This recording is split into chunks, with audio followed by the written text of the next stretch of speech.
Hay una regla que yo siempre sigo. Si estadísticamente una cosa mala te pasa solamente a vos, el problema por lo general no es el mundo, sino que el problema posiblemente seas vos.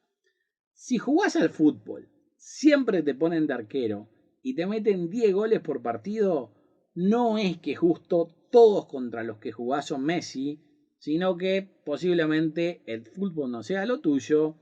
y, como el ejemplo anterior no fue un ejemplo feminista, este tampoco tendría que ser machista, sino que simplemente es un ejemplo, pero si sos una mujer a la que todos los hombres tratan de histérica y las dejan, probablemente no es que todos los hombres del mundo estén mal, lo más seguro es que el problema sea vos, o al menos el gusto que tenés en hombres. Y lo mismo pasa con los fondos de incentivo cultural. Si el diario El País reporta que para el 2017 había más de 200 proyectos con problemas en sus rendiciones de cuentas y en el 2017 solo se aprobaron 124 proyectos, con lo que había más proyectos con problemas que proyectos aprobados ese año y menos de 50% siquiera reciben una donación, o sea, no es que se concrete el proyecto, sino que apenas reciben una donación. El problema no son los proyectos, el problema son los fondos de incentivo cultural. Esto creo que a todo el mundo le tendría que dar a entender que es un problema endémico de los fondos de incentivo cultural, quienes mintieron para todo y por eso ahora tienen una denuncia penal de por medio que definitivamente no se debe a que hayan hecho las cosas bien. Con lo que esta sección tendrá como cometido demostrar algunos de los esfuerzos que hicieron para recaudar más plata, haciendo imposible que solamente falten 7 millones de pesos como están denunciando, sino que yo tengo pruebas materiales y documentadas de que al menos están faltando 50 millones de pesos, y eso es apenas a lo que yo pude acceder. Y como verán que muestra este informe, y digo muestra porque demostrar demuestran los papeles que mencionamos que van a ser parte del segundo paquete de pruebas. Este informe apenas lo muestra, pero este faltante de dinero puede exceder los 100 millones. Lo que se reduce de nuevo a un simple hecho. A un solo proyecto le debían y le pagaron 7 millones cuando las cuentas del FI estaban prácticamente en cero y a ese proyecto todavía le deben 2 millones de pesos y del único lugar que pudieron sacar la plata para poder pagarle a esta gente es de donaciones que se empezaron a hacer al otro año, con lo que solamente en este caso ya habría un faltante de al menos 16 millones de pesos en un solo caso, pero aún así están denunciando apenas 7 millones. ¿Realmente creen que toda esta situación se hubiera creado solamente por un problema en toda la historia del FI? Y aún de haber solamente un problema, ¿por qué reportan menos de la mitad de la plata que implicó solucionar este único problema? Para dar un ejemplo práctico, que salió en la prensa a fines del 2019 siendo información que no es correcta, pero en el 2018 se presentaron 360 proyectos, de los cuales 292 pasaron una etapa de evaluación y de esos solamente 172 fueron aprobados. Eso no quiere decir que recibieron plata todos estos proyectos, ya que por lo general menos del 50% de los proyectos que son aprobados, en este caso 172, reciben algún tipo de donación y aún un porcentaje mucho, pero mucho menor, la totalidad de las mismas o se llevan a cabo, que es prácticamente lo mismo. Cosa que no me tienen que creer a mí, sino que acá tienen a Alejandro Denes hablando de esto en las finales del 2019, aclarando estos números. Porque te digo también, otra cosa que ayer el titular de búsqueda decía, 300 proyectos corren riesgo de continuidad. No es así. En el 2018 no se aprobaron 300 proyectos, se aprobaron menos de 200 proyectos. De esos menos de 200 proyectos, menos de la mitad recibieron financiación, o sea, fueron proyectos que estuvieron activos. Como si fuera poco, por ejemplo, esto también me fue confirmado por Claudia Mera, la ex coordinadora de los fondos de incentivo cultural, en la entrevista que le hice en la fiesta de entrega de sellos de responsabilidad cultural a finales del 2013. ¿Qué porcentaje de proyectos nunca reciben aporte? ¿Y a qué achacás eso? ¿Al hecho de que no pueden convencer a alguien que los apoye o que el proyecto no es bueno? Por ejemplo, que esperemos que no. Bueno, eso es una cifra que nosotros estamos estudiando hace varios años y este año con la Auditoría General de Proyectos estamos ajustando los números. Al principio, te voy a decir, a la mitad de estos 5 años, en el 2010, que hicimos el primer conteo, del 100% de los proyectos presentados, el 30% conseguían apoyos de las empresas. Entonces es un cambio cultural en el que también tenemos que trabajar y creo que por eso ahora el índice de proyectos que reciben apoyo está aumentando, ya estamos casi en un 50%. Eso quiere decir que mejoramos estas cosas y que a medida que más proyectos se hagan visibles y se vea el logo y lo puedan explicar de manera más clara, más proyectos van a recibir apoyo. Ahora, ¿qué decía la información del diario El País? Que en el 2017 había más de 200 proyectos con problemas de rendición de cuentas, con lo que la pregunta es, ¿cuántos proyectos habían recibido donaciones, no? Según he informado, a fines del 2016 había unos 300 proyectos que habían recibido apoyo y vamos a tomar que estos son los que realmente recibieron dinero, no los que aplicaron y ni pasaron la primera etapa y no los que llegaron al registro, que digo, que es al menos 50% de los aprobados. Tomemos esto como a los que se le dio plata y por ende tenían que rendir cuentas. Porque si no te dan plata, puede ser un proyecto aprobado, pero rendir cuentas nunca va a ser tu problema porque no la recibiste.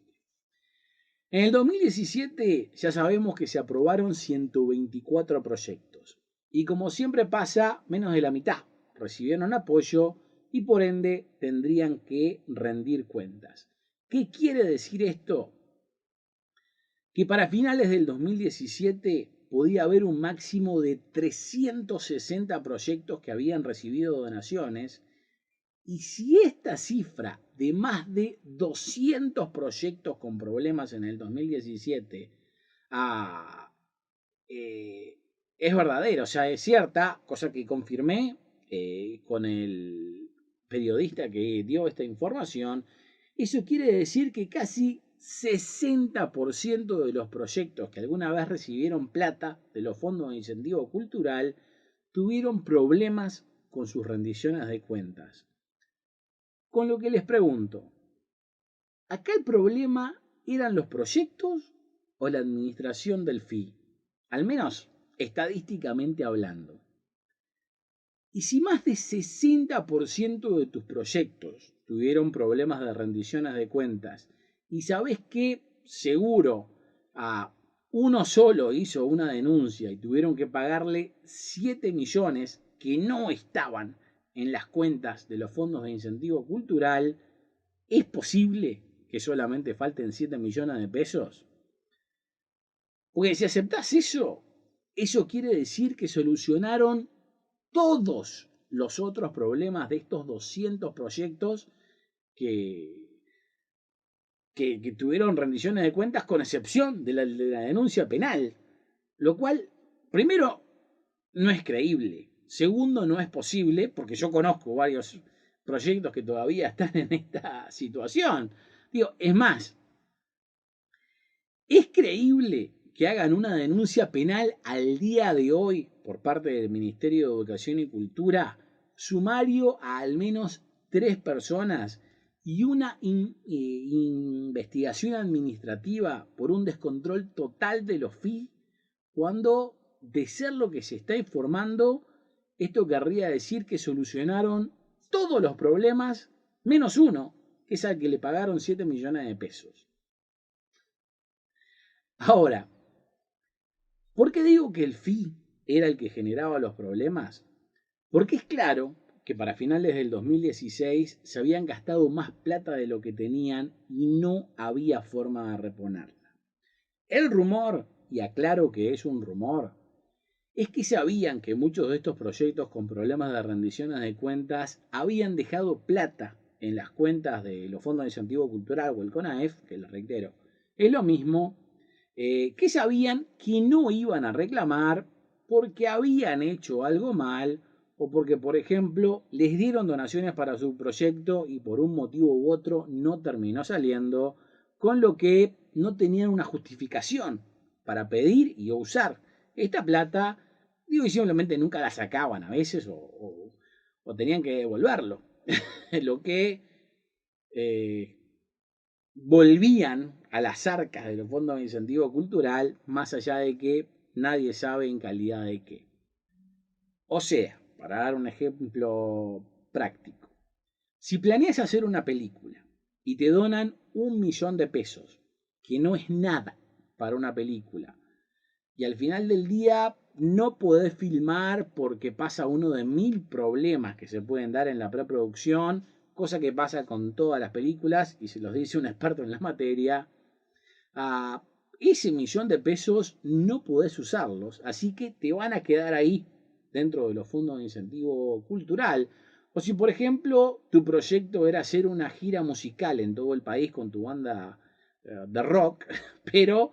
justo un mes antes de empezar la gira se terminan peleando todos los músicos, se disuelve la banda y no hay gira, así que no hay forma de usar esa plata. Con lo que se la queda o se la tienen que devolver a los fondos de incentivo cultural. Y también estos cuentan como casos de problemas con rendiciones de cuentas, de los que hubo muchos. O sea que casos así son casos que aportan estos más de 200 proyectos con problemas de rendiciones de cuentas. El rumor, y reitero, aclaro que es un rumor, es que como sabían que esa plata no iba a ser usada,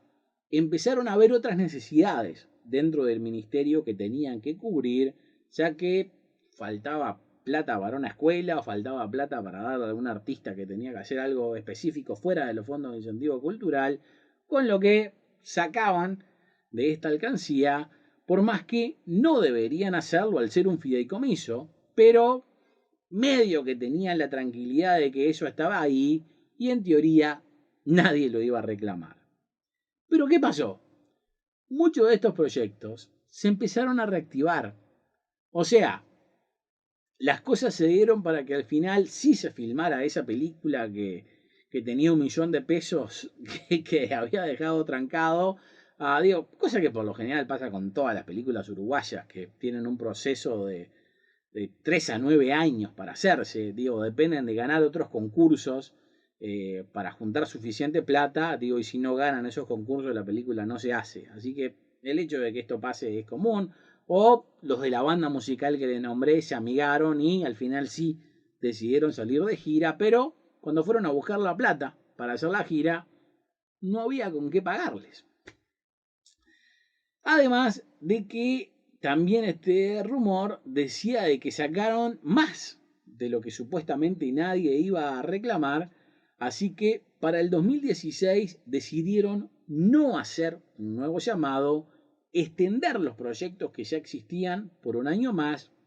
e imponer nuevas reglas con controles extremos que a mi entender son ilegales, ya que cuando todos estos proyectos a los que se les extendió un año más su participación dentro del FI decidieron entrar al FI en forma original, lo hicieron bajo otras reglas. Pero a mitad del partido le cambian todo, casi que sin aviso. Y lo digo lo de casi porque, no es porque haya habido un aviso, sino porque el aviso fue o aceptar las reglas o no seguir dentro de los fondos de incentivo cultural. Eso fue lo que se informó. Lo que es aún peor, porque si bien se inventaron estas reglas, al menos hasta abril, mayo del 2016, ni siquiera los fondos de incentivo cultural sabían exactamente cuáles eran las reglas que tenían que aplicar porque las iban inventando sobre la marcha o las aplicaban sobre todo según la amistad que tenían con las personas de estos proyectos. Y las reglas que tuvieron o con las que terminaron a finales del 2016 no tenían prácticamente nada que ver con las reglas que estaban suponiendo que iban a aplicar a principios de ese año, ya que, por ejemplo, sentí al menos 4 aplicaciones diferentes a la hora de reportar el alquiler de tu casa, si la estabas tomando como tu oficina en el caso de que trabajaras de tu casa, que es lo que le pasa a muchas personas. Con lo que ahora vos capaz que te estás preguntando, si el punto de esto no era tener un mejor control, ¿por qué lo hicieron? Porque en realidad sabían que todo era un descontrol, más que nada porque hasta ese punto solo había que presentar lo que ellos llamaban un IRL o Informe de Responsabilidad Limitada, que son bajo las bases que entraron todos los proyectos que estaban en los fondos de incentivo cultural hasta el 2016, o sea, desde su creación hasta ese momento que hicieron los cambios, en mi opinión, ilegales. ¿Y qué es un informe de responsabilidad limitada? No es más que una carta firmada por un contador y una lista de gastos por categoría en donde no se identificaba nada en específico. Por ejemplo, en recursos humanos no tenías que tener una lista de a quién le pagaste, cuánto y un recibo por cada uno de estos pagos, sino simplemente el número de la suma de todos los pagos que hiciste sin ningún tipo de comprobante. Lo mismo con gastos de materiales, no tenías que decir qué compraste y cuánto gastaste en cada una de esas cosas, sino solamente la cifra de todo lo gastado. En el 2016, prácticamente de la nada y sin previo aviso,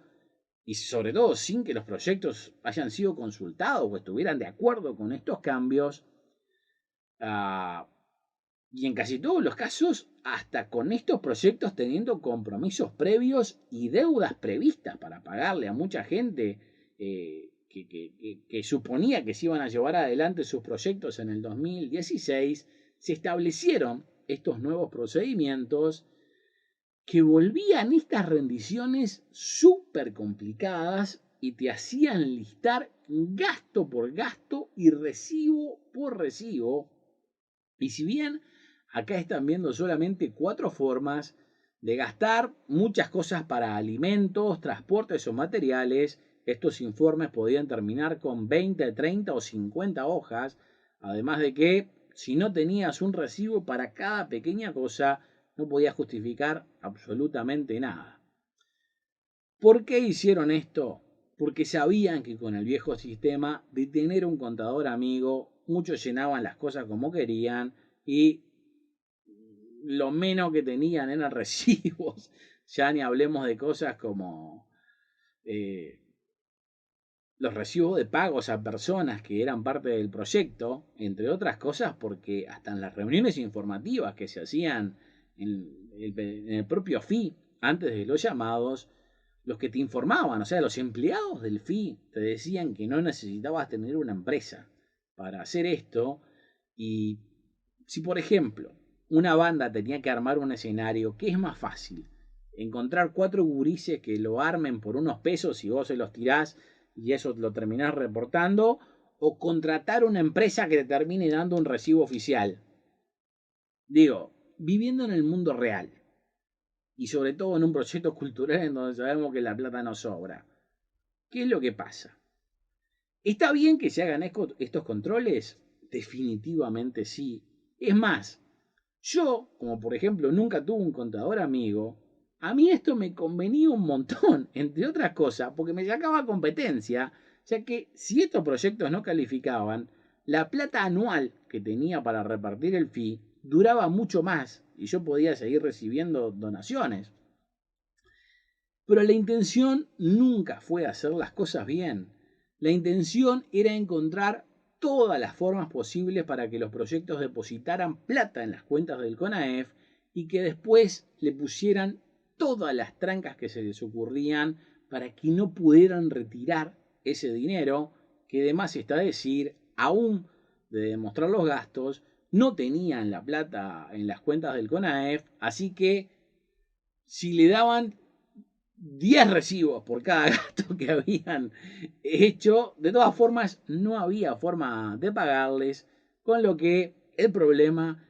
en vez de ser una solución, al menos con la gente que estábamos haciendo las cosas bien, se transformó en un problema 10 veces mayor. Esto tuvo como consecuencia que muchos proyectos no pudieron cobrar las donaciones que se les hacían, y por más que tuvieran las cosas completamente en orden, le dieran mil excusas para sus rendiciones, y por eso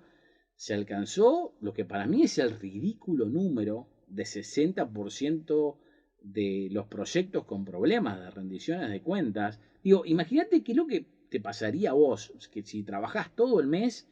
pero 6 de cada 10 veces que vayas a cobrar tu sueldo, te dijeran que no podés cobrarlo por algún tecnicismo, como que antes tienen que ver cuántas veces fuiste al baño en ese mes, o que te dijeran que tenías que esperar por los resultados del análisis de los teléfonos de la oficina para ver si hiciste llamadas personales en horas de trabajo, por más que vos supieras que nunca hiciste una llamada personal, porque capaz que las hacías de tu celular, así que no te lo podían comprobar por el teléfono de la oficina,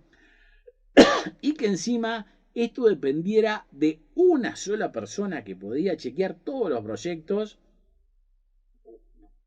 La que me tocó a mí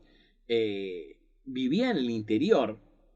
venía una sola vez a Montevideo, y después de chequearla tenía que ser aprobada por esta persona que las aprobaba en una reunión que tenían los viernes, que por un u otro motivo muchos de los viernes no tenían esta reunión, y al no tenerla no te podían pagar, o en el caso de que estemos hablando de tu sueldo, no te podían pagar tu sueldo. Ante esta situación, ¿vos qué harías en este caso? Porque a este extremo llegaron.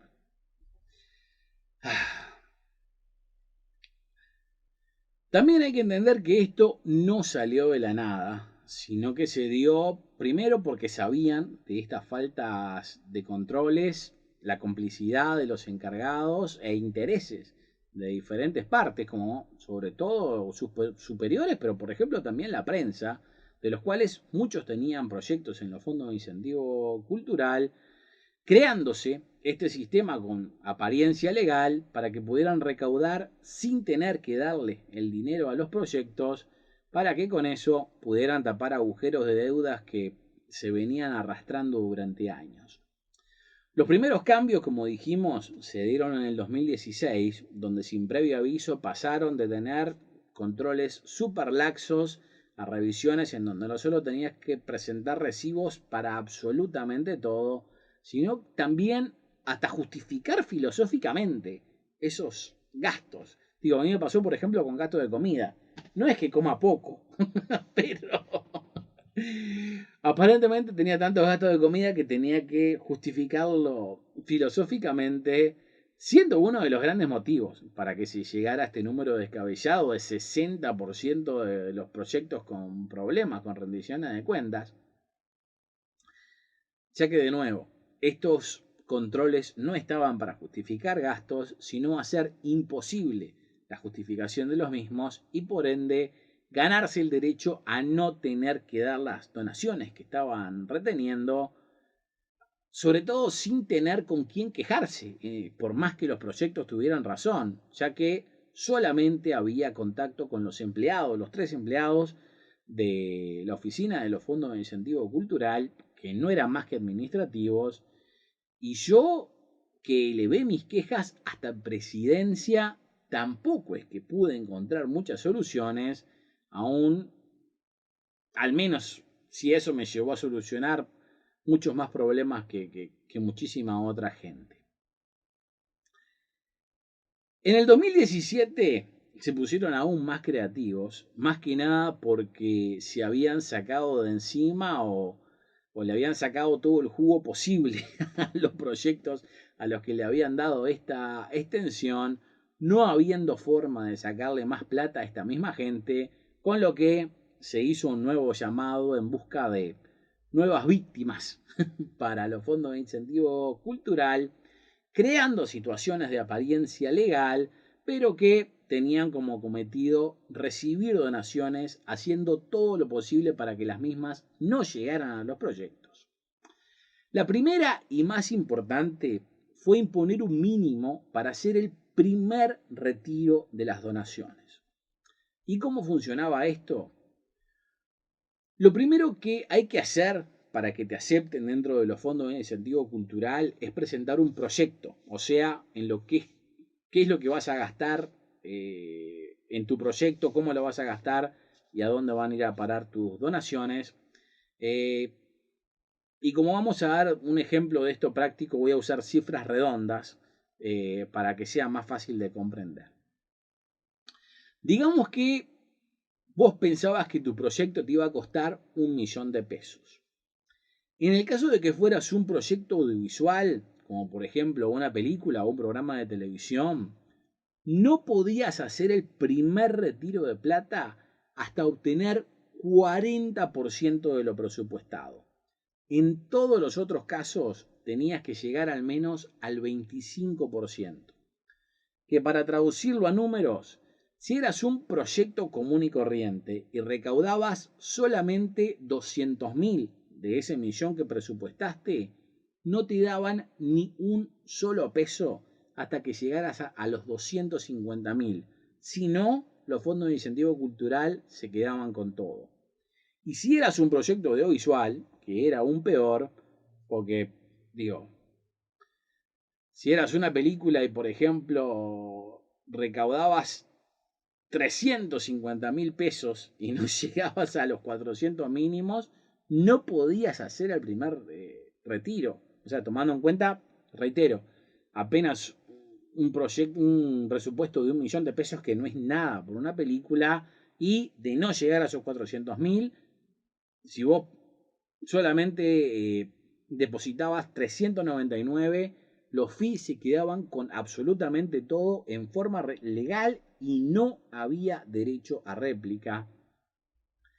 Llegándose a la ridícula situación que, por ejemplo, un programa de televisión, como éramos nosotros,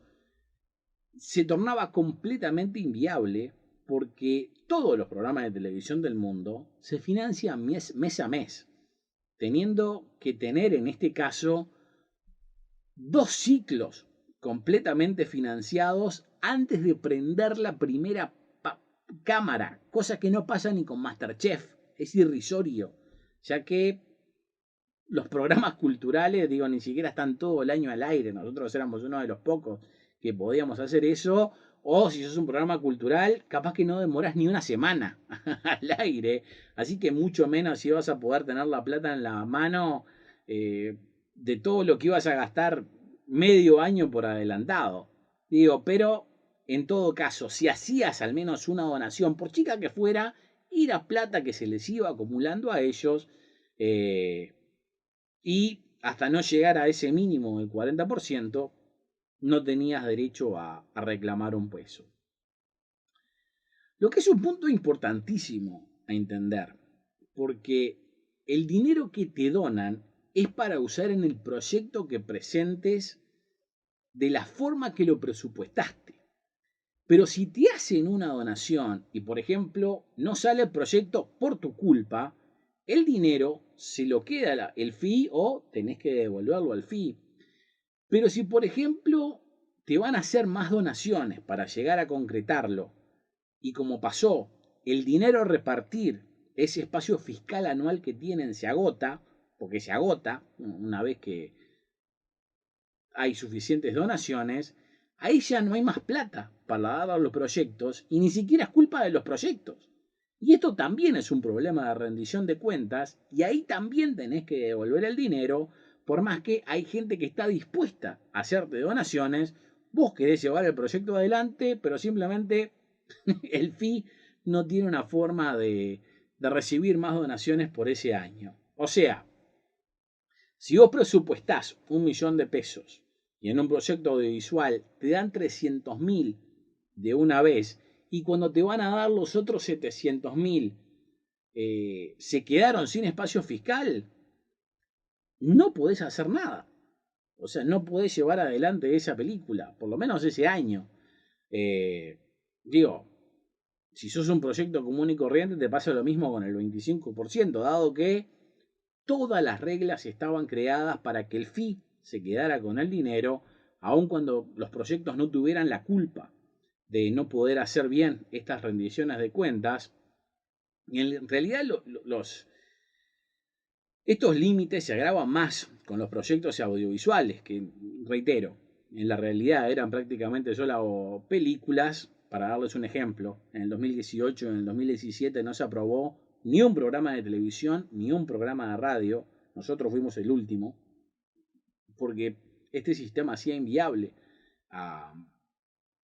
el poder aplicar. Nosotros no pudimos aplicar porque o sea, si bien no nos deben plata, tenemos el proyecto sin terminar y sin haber presentado el informe final, porque no nos hicieron una revisión de los últimos recibos que presentaron, simplemente porque nos cortaron el diálogo. A ese extremo llegaron. Pero con las películas o todos los proyectos audiovisuales, no había ese límite de los 3 millones de pesos que sí había para todos los otros proyectos. O sea, cualquier proyecto menos un proyecto audiovisual podía presupuestar hasta 3 millones de pesos. Y para que tengan una idea,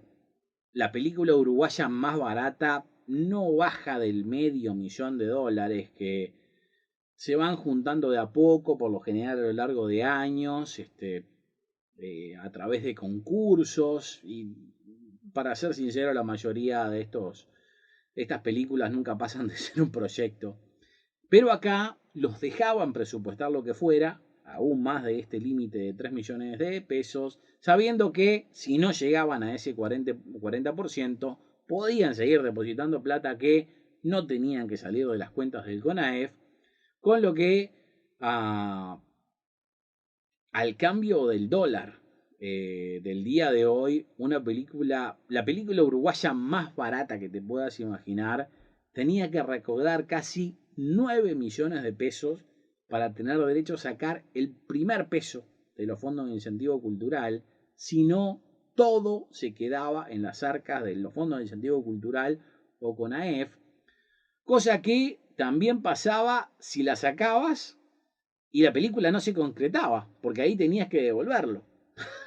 Que era un problema mucho más grande si ya te lo había gastado en algo. Es más, la mayoría de los proyectos que se hacían no llegaban a esos mínimos por diferentes motivos, como por ejemplo que las donaciones que esperaban recibir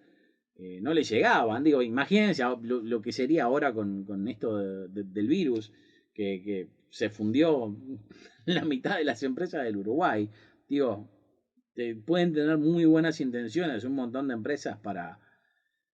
donarte la plata para que lleves adelante tu proyecto, pero si tienen un problema real y no te pueden hacer la donación, la quedaste. Y la plata,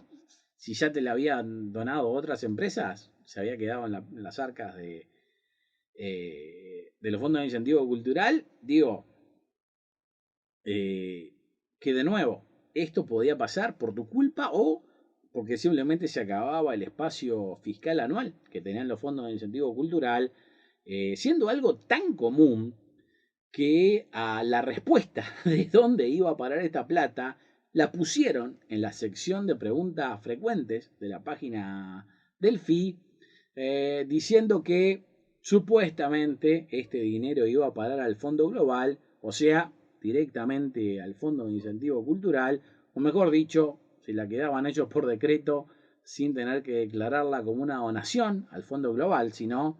lo que hubiera reportado la Auditoría Interna de la Nación sería muchísimo más. Y al no haber balances anuales, no hay forma de saber cuál es el destino de todo este dinero donado, que literalmente puede ascender a decenas de millones de pesos o cientos. Cosa que, a ciencia cierta, es literalmente imposible saber al día de hoy. De más está decir que esto no corría al igual para todos, y así, por ejemplo, podrán escuchar que a finales del 2019, la última contadora del FI me contaba de el enojo que tuvo Tamara Cubas, que le hizo un escándalo porque por ser amigota de la gente de los fondos de incentivo cultural y hasta ex funcionaria de la Dirección Nacional de Cultura, nunca le habían pedido ni un recibo de nada y tiene proyectos no solamente financiados por los fondos de incentivo cultural, sino que tanto promovían estos proyectos en la página de los fondos de incentivo cultural, como también se llevaban a cabo dentro del edificio de la Dirección Nacional de Cultura, cosa que también me admitió uno de los ex administrativos de los fondos de incentivo cultural, que me dijo que se había ido porque se cansó, ahora está trabajando en otra dependencia del Ministerio de Educación y Cultura, o la Dirección Nacional de Cultura, creo que más específicamente, que me dijo, y lo tengo grabado y lo van a poder escuchar dentro del paquete de pruebas, que se fue de la oficina de los fondos de incentivo cultural porque estaba cansado de que la ministra le exigiera liberar dinero, aun si los proyectos amigos no presentaban ningún tipo de comprobante para estos gastos. Lo que corría para los amigotes y para el resto era todo lo contrario, al no solo limitarse a esto, sino también, sumando la retención de fondos por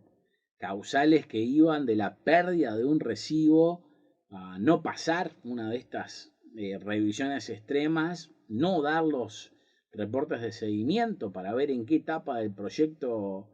estaba yendo, o como les conté, en algunas ocasiones te daban el dinero para después mandarte un telegrama exigiendo que devolvieras ese dinero so pena de acciones legales. Aún con todo esto, no solo no se pudieron poner al día con todas las deudas que tenían, sino que le empezaron a llover los reclamos, que como les comenté, muchos de los cuales llegaron hasta el despacho del entonces senador Pablo Mieres, para que éste le pidiera cuentas a la ministra, enterándose que por este reporte de Mautone, la cuenta bancaria o las cuentas bancarias del CONAEF estaban prácticamente vacías, cuando por todos estos cambios que le acabo de contar, tendrían que estar nadando en guita, porque no solamente la recibían por todos lados, sino que se habían inventado un montón de reglas para no tener que dársela a nadie. Con lo que para el 2018 inventaron aún más reglas para hacer difícil que acceda la gente a la plata, como por ejemplo, no solamente se mantenían estos mínimos de 25 y 40% para el primer retiro, pero ahora también había que sumarle un 10% extra a los presupuestos para imprevistos, con lo que ahora un proyecto audiovisual de 1 millón de pesos no tenía que recaudar 400.000 para hacer su primer retiro, sino que con este 10% tenía que recaudar 440.000, y si no llegaba a este mínimo, no podía retirar ni un peso, por más que hubiera depositado 439.000. Eso que no sé cuántas veces pasó, pero tuvo que haber más de un caso. Además, que esto creo que a forma personal son mis dos cambios favoritos, por ponerlo de alguna manera, pero no solo agregaron más porcentajes para hacer más difíciles los recibos, sino que citaron por escrito cambios a los decretos que los regulan, los cuales nunca ocurrieron, los inventaron simplemente en papel, lo que los hace doblemente ilegal. O sea, suman más porcentajes de cosas que tienen que donar, las cuales se las atribuyen a cambios en el decreto que nunca se dieron y lo admiten por escrito. Hay varios ejemplos de esto, pero por ejemplo, el primero fue sumarle un punto 11 al artículo 7 del decreto que lo regula, en el cual, como podrán ver, en la versión del INPO, este punto 11 no existe, pero en la versión de la página de los fondos de incentivo cultural se tenía que sumar un 5% extra en el caso de que se haga explotación comercial de estos proyectos, como sería la venta de un libro o cobrar entrada para un espectáculo, y mi preferida de todas,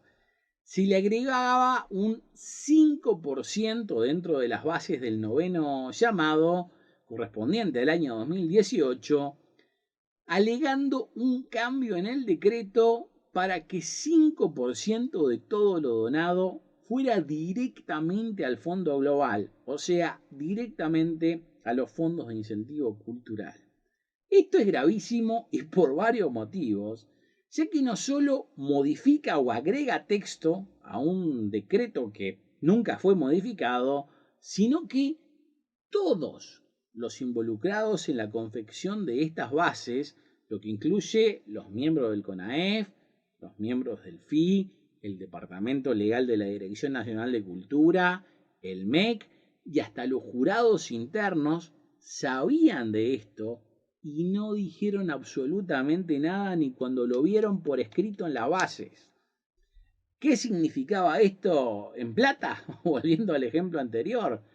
que ahora un proyecto de 1 millón de pesos no solamente tenía que agregar 10% para imprevistos, sino otro 10% por estas reglas inventadas que nunca existieron.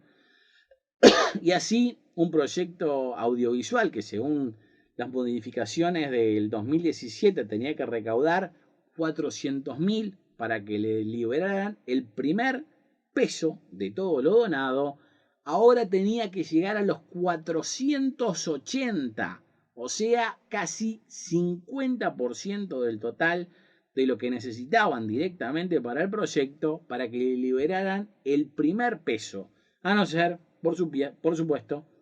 que estuvieras como parte del grupo de los amigos del Fondo de Incentivo Cultural. De no llegar a estos mínimos, el FI se quedaba con toda esta plata sin derecho a réplica. Es claro que esto también tuvo que tener consecuencias para que se quedaran con millones de pesos, posiblemente decenas de millones de pesos, y lo peor de todo es que nadie sabe el destino real de esta plata, ya que, como les digo, en teoría tendría que haber ido a parar a los fondos de incentivo cultural, o sea, como si fueran donaciones directas al Fondo Global, con lo que las donaciones que se hacían específicamente al Fondo Global había que sumarle todo lo recaudado por estas tácticas que habían inventado y más. Pero en cambio de eso, como van a ver a continuación, en las investigaciones se dejó saber que en algunos momentos las cuentas estaban en negativo, por más que estaban recaudando todo esto,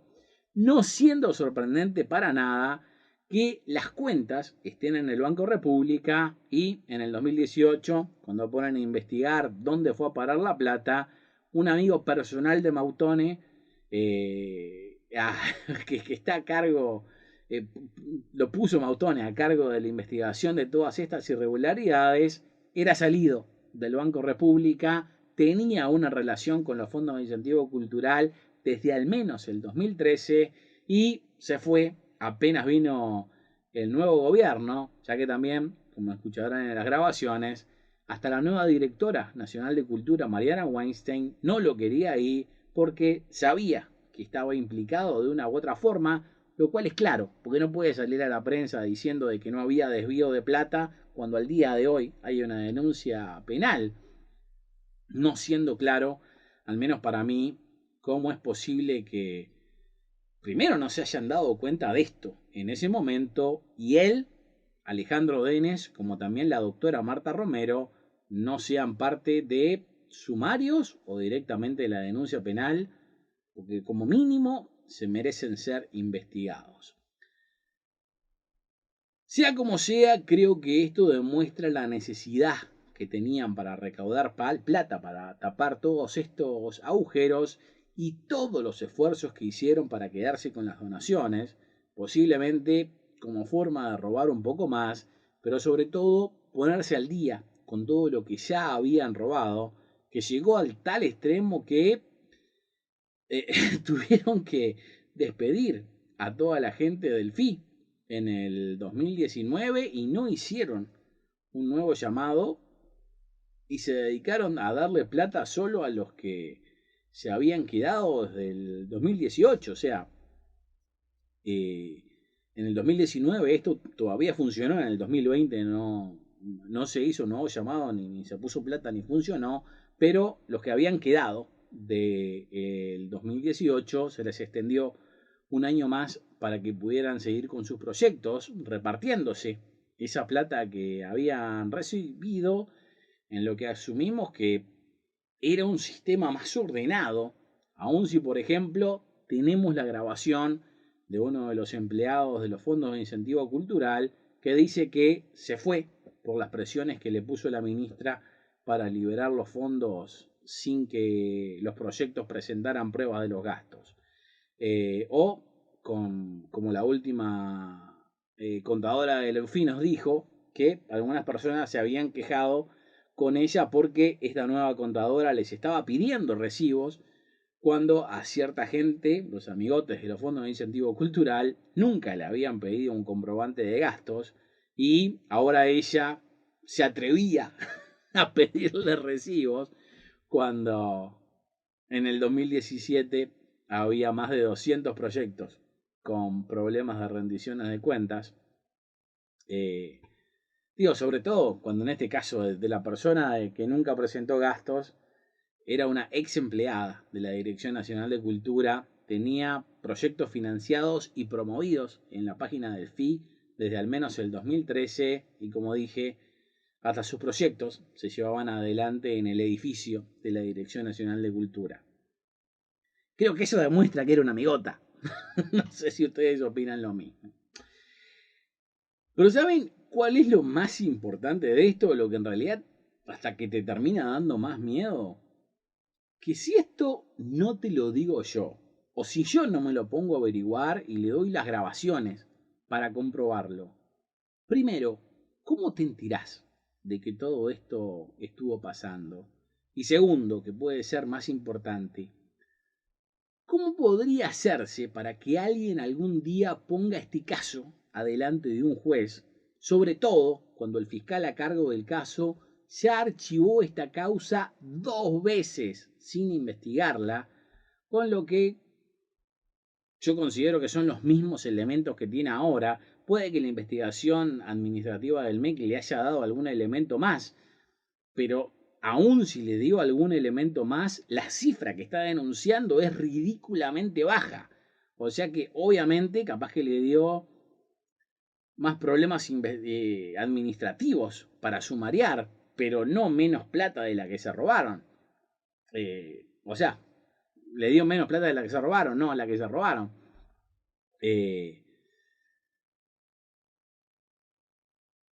Y de nuevo, archivó la causa no solamente por falta de méritos, lo que ya considero un error y en mi opinión tendría que descartarlo de esta investigación, sino que también no investigó la que hizo la JUTEP,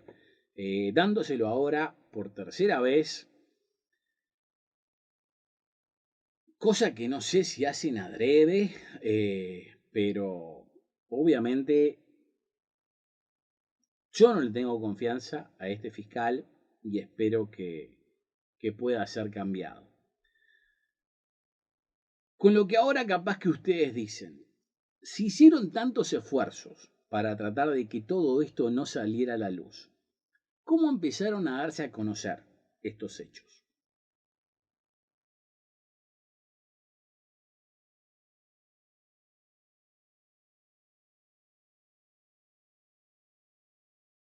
De más está decir que el descontrol en los fondos de incentivo cultural existió desde siempre y por eso se llegó al extremo de hacer lo que estaba estrictamente prohibido y por más que se supo no pasó absolutamente nada, ya que según las bases de todos los llamados, nadie con relación al CONAEF o a los fondos de incentivo cultural podía presentar proyectos propios, pero en el 2019 la exdiputada, hoy senadora Graciela Bianchi, dijo en la sesión permanente del Senado que Claudia Mera financió un proyecto de ella personal, de la productora Ponani, a través de los fondos de incentivo cultural. No dudo que esto pueda ser cierto, pero al menos yo no lo puedo probar. Lo que sí puedo probar es que esta situación se dio con otra de sus obras teatrales, pero como eso implicaría dar información de terceras personas, prefiero no darlo a conocer en este momento, pero sí pido que se investigue, cosa que por ejemplo hice un pedido que hice en forma específica con el doctor Pasallo, la persona que hizo la investigación administrativa en el MEC, cuando me llamó a declarar, y espero que tanto haya llamado a la persona que yo mencioné por nombre en esa investigación, como a muchos de los otros actores y personas que fueron parte de esa obra teatral, entre otras cosas porque no saben las pruebas que los están esperando como parte del segundo paquete que voy a mandar. Es más, mi recomendación, mi humilde recomendación, es que si mintieron, yo que ustedes iba a cambiar mi testimonio de apuro diciendo que se me aclaró la memoria de golpe, porque si no, capaz que van a tener que enfrentarse a un problema mucho más grande que solo haber mentido. Como sea, asumo que Bianchi dijo lo que dijo porque puede comprobarlo, y es claro que oportunidad para que Claudia Mera hiciera esto tenía por demás, ganas no le faltaron, no solamente de hacer las cosas mal acá, sino en absolutamente todo lo que pudo, aparentemente. Lo importante es que esta situación de crear reglas para no tener que liberar las donaciones a los proyectos se fue agravando cada vez más. Y lo peor es que no había con quién quejarse, ya que la única cara visible de todo este proceso era la oficina de los fondos de incentivo cultural, que tenía 3 empleados que no eran más que administrativos, los que en teoría eran el puente con la gente que estaba al mando, o sea, los integrantes del CONAEF, pero no solamente era imposible llegar a ellos, sino que no se sabía quién eran los integrantes. A mí me costó un montón, tuve que hacer un pedido de acceso a la información para recibir una lista de los miembros del CONAEF, y cuando recibí esa lista, algunos de esos miembros ya no eran parte del CONAEF, de tanto tiempo que había pasado entre el pedido y que lo recibí. Además de que a todos los que fuimos parte de los fondos de incentivo cultural, por lo menos lo que hicimos las cosas bien y no éramos amigotes, sabíamos que Mera no consultaba con nadie. Ella tomaba las decisiones, hacía y deshacía según lo que le parecía, ya que una consulta al CONAEF implicara que el CONAEF se reuniera, o sea, todas esas personas tuvieran una reunión para tomar una decisión y no estaban obligados a reunirse a no ser 2 veces al año. No los estoy jodiendo. Su obligación era estar reunidos 2 veces al año. Todas las otras reuniones eran prácticamente yapa, así que en la mayoría de los casos, por más que quisiera consultarlos, no podía. No se podía esperar a que se decidieran a reunirse en algún momento. Y digo, creo que esto también ameritaría una investigación, ya que toda esta gente es la que tiene que estar al día de hoy como parte de la denuncia penal que hizo el Ministerio de Educación y Cultura. En alguna denuncia que yo hice por escrito, o en más de una, yo llamé a esta situación con el CONAEF una especie de mago de Oz. O sea, el CONAEF era el mago de Oz que tenía los fondos de incentivo cultural como cortina, pero no una cortina de tela, como pasaba en la película El Mago de Oz, sino que la cortina era de acero, ya que literalmente no podías hacer una queja en forma directa por escrito, más que con los empleados, con la esperanza de que elevaran esa queja, ya que el CONAEF no tenía oficina física, no tenía teléfono, no tenía lugar de reunión, no se conocían sus miembros y eventualmente contó con un email que creo que pusieron en el 2017, al cual yo escribí 1000 veces y nunca me respondieron ni un mensaje. Ah, y si no me equivoco, creo que a eso tenía acceso solamente Mautone y Claudia Mera. Así que es lo mismo que haber ido a la oficina de los fondos de incentivo cultural, con lo que si Claudia Mera decía que el CONAEF había dicho algo, no había forma de negarlo o comprobarlo. Y por ejemplo, me traté de reunir más de una vez con Sergio Mautone, o sea, el presidente del CONAEF, que era el único que se sabía que era parte de ese grupo, ya que como les digo, los otros no se tenía conocimiento de cuáles eran los miembros, pero dos veces me terminó dando una cita a un mes de distancia para las dos veces cancelarme la reunión el día antes, prometiéndome que me iba a agendar una tercera vez, pero al final nunca hizo. En mi caso, es obvio que esto se dio porque bien o mal sabía que yo iba a hacerle preguntas que no iba a poder responder, con lo que, por un lado, se salvó al no atenderme en persona porque no tengo las grabaciones de las conversaciones con él, pero a la vez me obligó a conseguir grabaciones con mis preguntas de otra manera, ya que sabía que no es que tuviera los huevos para atenderme en forma personal, las cuales, como me pasó con otras personas, todavía no voy a dar a conocer, porque como digo, están tan involucrados terceros, pero eventualmente no solamente van a poder escuchar estas grabaciones, sino que también viene con un par de videos. Como sea, de más está decir que toda la situación en los fondos de incentivo cultural creó un caos total, al punto de que se presentó la primera denuncia penal del 2018, lo que a su vez comenzó una investigación interna por parte del Departamento Legal de la Dirección Nacional de Cultura, de quien supuestamente ahora los fondos de incentivo cultural se desconectaron, lo que a su vez generó la idea de desconectar a la Dirección Nacional de Cultura de los fondos de incentivo cultural, cosa que les contaré más adelante porque creo que merece su propio capítulo. Pero, como les digo, este primer informe que se hizo en el 2018, luego de la denuncia penal de esta persona de los 8.6 millones de pesos, la hizo el doctor Urcade, de la Dirección Nacional de Cultura, de quien podrán escuchar 3 audios sobre las presiones, tres audios de las presiones por lo menos, creo que tengo más audios de él, pero de las presiones son 3, que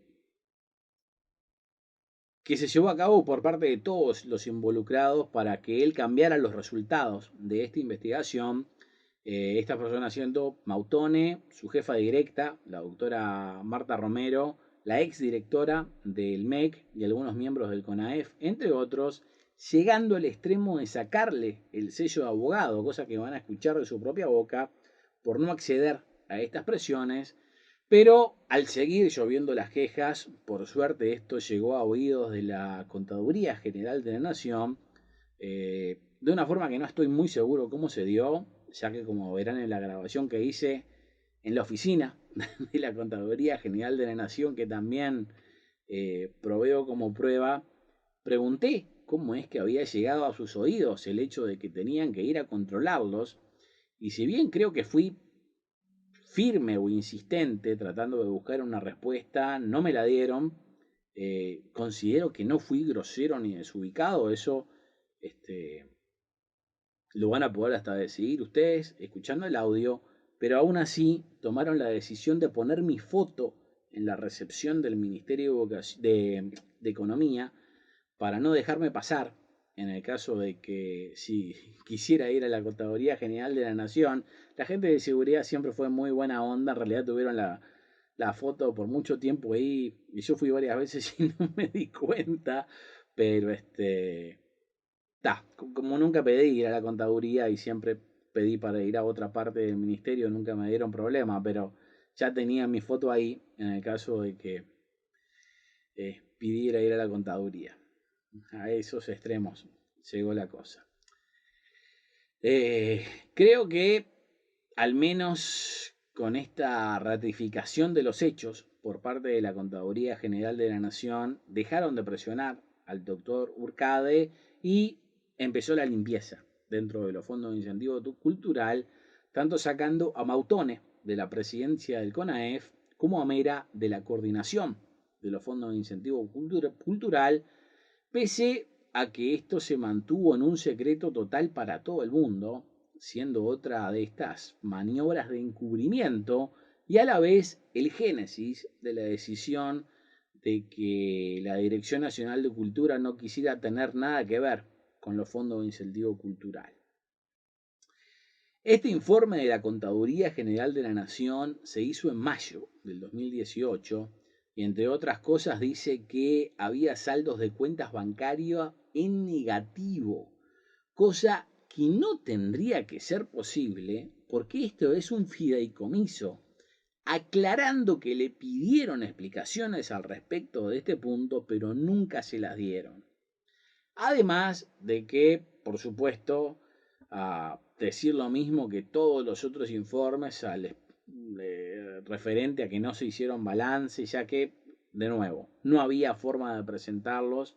al no tener un número de RUT que recién tramitaron a finales del 2019 y por lo que entiendo, pese a eso, todavía no se ha hecho una presentación de balances, aun cuando funcionaron todo el 2019 con una nueva administración y el señor Alejandro Denes como encargado específicamente de investigar estos balances, quien venía supuestamente a poner la casa en orden, al menos en teoría. Pese a este cambio de administración, o al menos cambios de empleados que estaban a cargo de la administración de los fondos de incentivo cultural, ya que cambio no hubo demasiado, y dependerá de cada uno si este cambio fue positivo o no. Si bien existía este informe de la Contaduría General de la Nación, lo tenían en secreto. Nunca se lo habían liberado a nadie, ni a nosotros, ni a nuestros codenunciantes, ni a la propia JUTEP, que estuvo pidiendo esto por más de un año, más de 2 años estuvo pidiendo información en general. Este informe lo estuvo pidiendo por más de un año, y como verán, con las conversaciones que tuve con el expresidente de la JUTEP, el contador Ricardo Gil, ni aun cuando él es amigo de la directora de la Contaduría General de la Nación, que asumo que es la vieja que puso la foto mía en la recepción del Ministerio de Economía, cosa que hizo porque sabía que si eso salía a la luz se armaba terrible escándalo. Y digo, por ejemplo, perfectamente la señora Terra, la representante del Ministerio de Economía y Finanza en el CONAEF, quien siempre se negó a hablar con la prensa, podía ser amiga de esta señora de la Contaduría General de la Nación, como también se rumorea que era más que amiga de Claudia Mera y por eso era su cómplice compinche, lo que no tiene nada de malo, digo, a no ser que esto le haya llevado a hacerle la vista gorda a la gorda. Chiste que asumo que puedo hacer al ser un cogordo. Pero eventualmente se va a conocer el informe de la Auditoría Interna de la Nación, lo cual no podían parar con nada porque yo me enteré del mismo y era parte del informe, haber dado las pruebas que les conté que les estuve proveyendo. Y demás está decir, este informe también fue lapidario en contra de los fondos de incentivo cultural, con lo que ya no tenía más sentido el seguir guardando en secreto el informe de la Contaduría General de la Nación, con lo que casualmente y después de tanto tiempo de estarlo pidiendo, la JUTEP recibió no solamente este informe de la Contaduría, sino también toda la otra información que había pedido, lo que llevó a que la JUTEP juntara no solo esta información, sino también las denuncias que presentamos al no quedarle dudas de que había méritos para hacer una denuncia penal, la cual lamentablemente volvió a caer en manos del fiscal Rodríguez, quedando todo absolutamente en la nada, a su vez de que también esto llevó a que por primera vez estas irregularidades se empezaran a dar a conocer en la prensa,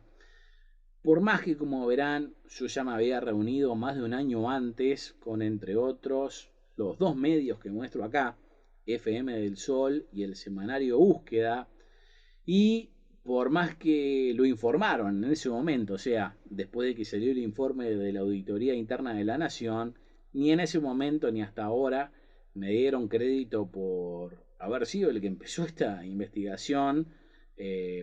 Usaron parte de la información que yo les di, pero obviamente no toda,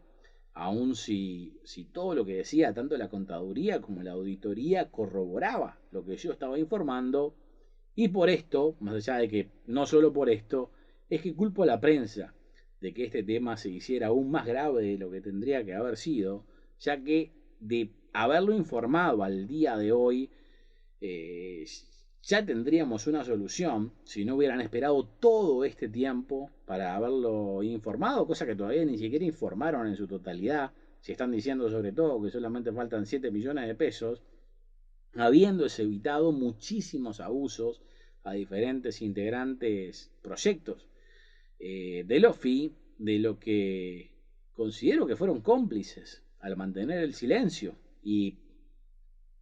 por ejemplo, no se abrió un llamado en el 2020 directamente por esto, cosa de lo que también tengo que admitir que son responsables mis codenunciantes, porque uno de los lugares donde yo fui a denunciar esto fue el programa de Radio en Perspectiva, para enterarme en el 2019, cuando se dieron cuenta que no les iban a dar plata para el 2020, de que uno de los que pertenecían a esta empresa es un panelista de ese programa, y ahí no solamente me enteré de que era el panelista, sino que también me habían trancado de que yo diera la información en ese programa, porque ellos eran parte de este proceso, por ponerle algún nombre. O sea que se terminaron perjudicando a sí mismos por esta decisión. Digo que es algo, se flagelaron ellos mismos, y creo que nos deja muy bien parado a este programa de radio que supuestamente es tan profesional. También tengo grabaciones de eso. Y también tengo que confesar algo que capaz que no tendría que estar diciendo, pero me calienta que no me hayan dado crédito después de haber laburado tanto en todas estas cosas, a haberle dado toda la información en bandeja y hasta haber esperado por horas a que me atendieran en algunos casos, o les mandara mensajes por todos lados para que eh, hicieran la denuncia en la prensa como deberían, pero nunca se llevó adelante, ya que lo más que conseguí fue una entrevista en un programa que después me terminó dando un ultimátum para que revelara mis fuentes, o no seguía el caso como no lo siguió, y por no revelar mis fuentes, cosa de la que también van a escuchar la grabación acá, y después de escucharla me van a decir si fue un ultimátum o no, ya que esta persona opina que no lo fue. Pero lo que también me preocupa es que si esto lo hicieron conmigo, ni quiero imaginarme todas las otras cosas que no salen a la luz por este tipo mismo de decisiones de los medios, que en mi caso me arruinó la vida al punto de que valgo más muerto que vivo, cosa que de la que vos pudiste ser víctima, o mañana tu hijo o tu hija puede ser víctima. Y por eso es que también estoy haciendo esto, para que no pase de nuevo, para que no le pase a nadie más, porque si en los últimos 3 años un periodista hubiera tenido los huevos de dar a conocer todas estas cosas que estoy denunciando a gran escala, porque yo lo di a conocer, pero yo no tengo ni el medio ni la forma de llegar a tanta gente, esto no hubiera quedado encubierto, cosa que, por ejemplo, también me pasó con la denuncia que hice de Así habló el cambista, que no tendría que haber representado a Uruguay en los Oscars el año pasado, pero más allá de que le di esta información e hice lo que considero un muy buen informe, a ningún periodista tuvo los huevos de dar a conocer ninguna de estas dos cosas, y vaya a saber cuántas otras que diferentes personas deben estar denunciando todos los días, siendo el ejemplo más claro de esto lo que pasó con Fernando Cristino, que le dio su grabación con la vicepresidenta a todos los medios de prensa y nadie lo dio a conocer, y solamente saltó una vez que él la hizo pública por sus propios medios y tuvo la suerte de que se convirtiera en algo viral. Y ahí todos los que lo ignoraron empezaron a usarlo, como las aves carroñeras que son, cuando es demostrable que se negaron a dar a conocer la grabación que tuvieron por mucho tiempo por las suyas, siendo otra de las tantas cosas que me hicieron dar cuenta que lo que hago ahora es la única opción que tengo para que esto se dé a conocer, y ojalá que también sirva para que lo de Así habló el cambista también salga a la luz, porque los problemas en ese tema siguen al día de hoy, igual o peor, y cada vez la cosa se está tornando más grave, siendo casi lógico que el director del ICAO siempre haya sido parte del CONAEF a lo largo de la historia, y ahora el nuevo director del ICAO, el señor Blatt, sea una especie de copresidente del CONAEF junto a Mariana Weinstein, porque como dicen por ahí, Dios los cría y ellos se juntan. Pero volviendo al tema. En ese tiempo se creó un impasse, más que nada porque no se sabía qué es lo que iba a pasar con las elecciones, y en teoría se estaba haciendo una especie de contaduría forense para averiguar qué es lo que había pasado por parte de Alejandro Denes, si es que eso es lo que hizo, siendo alguien que obviamente no hizo lo que tenía que hacer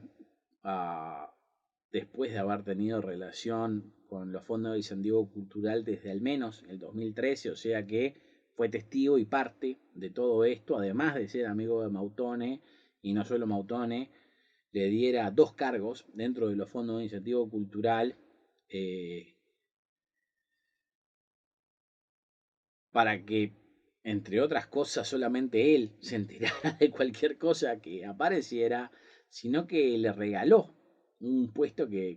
él inventó para estar al frente del Departamento Audiovisual de la Dirección Nacional de Cultura, esperando que fuera imparcial a la hora de los hallazgos, que ahora terminaba en una denuncia penal cuando, según Denes, no se había desviado ningún tipo de plata fuera de la cultura. Pero esto es así, o sea, Mautone, el mayor implicado, puso a su amigo a investigar todas las irregularidades que él mismo se había mandado después de haberle regalado 3 puestos en la Dirección Nacional de Cultura, y en el otro frente estaba la doctora Marta Romero, asesora legal de la Dirección Nacional de Cultura, que no entiendo cómo la nueva directora Mariana Weinstein la sigue teniendo conectada a los fondos de incentivo cultural,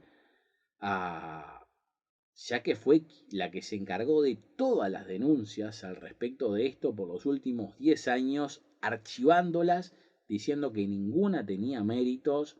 y no había responsabilidades de ningún tipo por parte de estas personas que ahora están siendo o sumariadas o parte de una denuncia penal, con casos archivados con firma de Mautone. O sea, como lo escuchan, el denunciado puso a Marta Romero a cargo de investigar estas denuncias, no solo cuando por un lado decía que la DNC o la Dirección Nacional de Cultura no tenía nada que ver con el CONAEF o los fondos de incentivo cultural, sino que el propio Mautone oficializaba la archivada de estas denuncias que lo implicaban a él en forma personal. Siempre digo que esto es como si violaran a una mujer, la tipa se encargara de juntar todas las pruebas para que demostrar quién fue su violador, se las llevara a un juez y el juez, en vez de tomar una decisión con todas estas pruebas,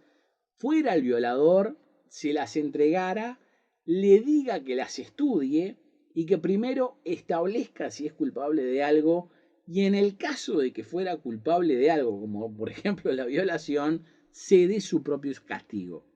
Así de ridícula era la situación, con lo que no es sorpresa que esto haya quedado impune por tanto tiempo. En el lado de la justicia pasaba más o menos lo mismo o peor. Para junio del 2018, el fiscal Enrique Rodríguez había archivado la causa por apropiación ilícita después de que Romero le presentara lo que considero fueron pruebas falsas, ya que la denuncia